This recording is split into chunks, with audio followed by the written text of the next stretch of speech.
Olá pessoal, aqui é o Carlos Martins para mais um giro de mercado em 5 minutos, dessa vez para o dia 6 de 8 de 2014 com os fechamentos do dia 5.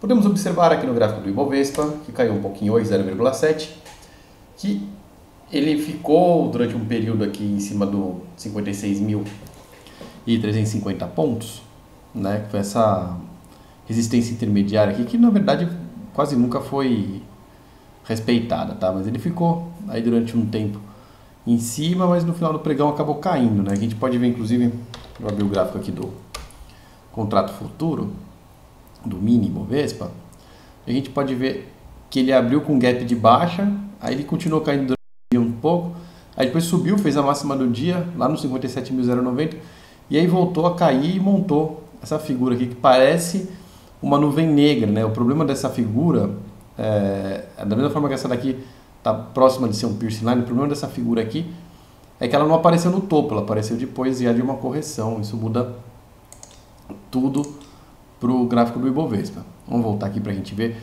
Continua com a resistência nos 58 mil reais. Vocês estão vendo que tem uma diferença de cotação, mas está bem próximo aqui do futuro do à vista, né? A gente tem os 58 mil reais lá em cima como uma resistência aqui, ó, essa linha aqui em cima, né, nos topos, como uma resistência, e os 57 mil até os 57.150 continua sendo a resistência imediata. Tá? Hoje ele nem chegou nisso, né? A máxima foi 56.937, 57 mil onde começa a resistência imediata. E como suporte está esse patamar aqui, essa linha aqui, dos 55.850 até os 56 mil pontos, tá? Para barrar o preço para baixo. Se perder isso daqui, é bem provável que ele faça uma volta aí para casa dos 54 mil pontos, 55 mil, 54 mil, que é essa região aqui, das duas linhas azuis do Fibonacci, certo? O primeiro objetivo seria 55 mil redondinho, depois 54 mil pontos, que está um pouquinho acima aqui dessa outra linha azul, seria o objetivo se ele perder essa linha aqui dos 56 mil pontos, onde está suportando nos últimos dias. Banco do Brasil hoje subindo, subindo 0,9%. O Banco do Brasil é uma das 4 maiores altas do índice Bovespa, de composição do índice, né? Ficando no limite, deixa eu ver, parece que ele até fez um gap aqui. Vamos ver, o gap não fez. A máxima de ontem tinha sido 27,62 e a mínima de hoje 27,62. Então, 62 por 1 centavo aí. Ele não fez um gap aqui, ele fez gap no leilão, né? O leilão de abertura foi com gap, mas aí durante o dia ele fechou o gap durante o dia mesmo, durante o pregão. E terminou assim, colado ainda na linha do Fibonacci Fan. Tá colado na linha do Fibonacci Fan. Chegou no teto aqui do 27,92. No intraday ele chegou a passar para 28,20, né? 28,20, mas aqui ele tá fechadinho no teto do 27,92 como resistência. Essa região aqui tem muita resistência. É bem provável que ele caia esse dia 6 e fique aqui nessa região para baixo, do 27,92 até o 26,60. Tem uma eternidade, né? Ó, tem 4% de espaço para baixo em branco, né? O espaço em branco entre as resistências, não tem nenhuma outra linha. É muito provável que ele vá para baixo amanhã e fique ocupando esse espaço em branco do que ele sair rompendo duas linhas juntas, que seria a linha inclinada do Fibonacci Fan e a linha horizontal do 27,92, tá? Que está bem no meio aí do gap, né? A gente pode ver que ele foi lá bater no... Ele passou o gap inteiro, né? A região do gap todo que tinha feito aqui atrás, ó, ele já ocupou essa região aqui, ocupou para baixo, ocupou para cima também. Tá aqui no meio do caminho, mas tem muita resistência para cima, é mais provável que ele vá para baixo. Se acontecer de ele ir para cima, né? O 28,67 é que é a próxima resistência depois disso. Vamos lá, a Vale fez um movimento oposto do que sugeria aqui essa figurinha do Dragonfly. O que aconteceu? Essa figurinha, quando tem uma mínima muito... uma sombra inferior muito mais baixa, como aconteceu aqui ontem, sugere que é uma figura de alta que ela vai continuar subindo, né? Porque durante o dia ela chegou numa mínima, depois disparou a subir, fechou o pregão. Foi isso que aconteceu, né? A máxima foi o fechamento ontem. Vamos ver aqui, ó. Máxima 28,70, fechamento 28,70. Dá a impressão de que ela vai continuar subindo.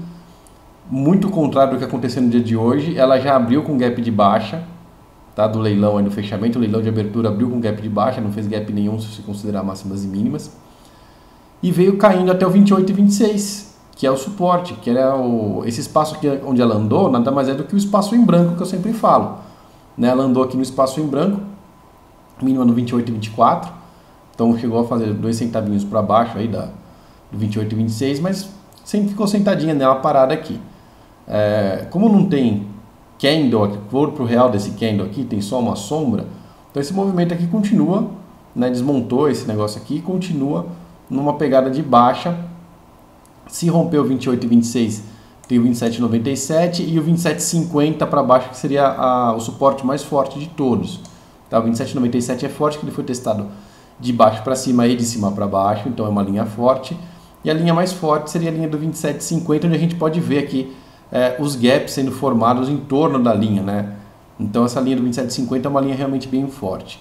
Tá? E para cima continua o 28,74 aí como resistência, ele não conseguiu romper hoje. Né? Eu disse que se ele abrisse, ontem eu falei que se ele abrisse com um gap de alta aqui acima do 28,70, ele podia bater no 29,22, seria uma bela oportunidade de um day trade, aí, principalmente com opções, mas não foi isso que aconteceu, então não teve viés aí, segundo o que eu tinha analisado. Petrobras também subindo hoje, 1% para Petrobras. Né? Ela que tocou aqui embaixo no suporte dos 8,80 até 19,13, repetindo, né, que era o gap do ano passado, que ficou para ser fechado esse ano, demorou muito para conseguir fechar, quando finalmente conseguiu fechar, passou, foi lá para cima, fez um pullback, que foi onde ele sentou aqui, montou esse bebê abandonado de corpos reais, também conhecido como a estrela da manhã, uma figura candlestick que aponta para uma alta, e hoje realmente subiu, ele chegou a subir muito mais, né, a máxima lá nos R$20, ou 20,09, mas ele acaba voltando para fechar aqui bem mais perto dos 19,65, então os leilões dentro do espaço em branco, tá? O 19,88 é a resistência da Petrobras, ela tem espaço para andar aqui no espaço em branco, então fica mais complicado dela romper essa resistência, até porque a gente pode ver que essa região que faz o gap aqui vai funcionar agora também como uma resistência, né, para o papel. E para encerrar, vamos falar do Dow Jones, que segue caindo, voltando agora para casa dos 16.400 pontos. Né, ele entrou em ruído aqui, ó, de uma altinha depois de uma mega baixa, né, sempre tem a galera que compra no meio da baixa e vende no meio da alta. E aí hoje ele já foi um pouco mais para baixo, né, já tocou aqui na região mais baixa, do suporte mais baixo. Se perder esse último fundo aqui, ó, dos 16.350, aí a gente abre lá para 16.000 a projeção. Nessa região onde ele está, ele pode subir consideravelmente aí até os 16.800 pontos, sem mudar muito nessa perda de tendência de alta, tá? Ele pode entrar em ruído aqui e ficar andando 400 pontos para lá e para cá. Só se ele perder os 16.350 pontos, que realmente deve ir para os 16.000 bola. Agradeço muito pela presença de todos e até o próximo Giro de Mercado em 5 minutos.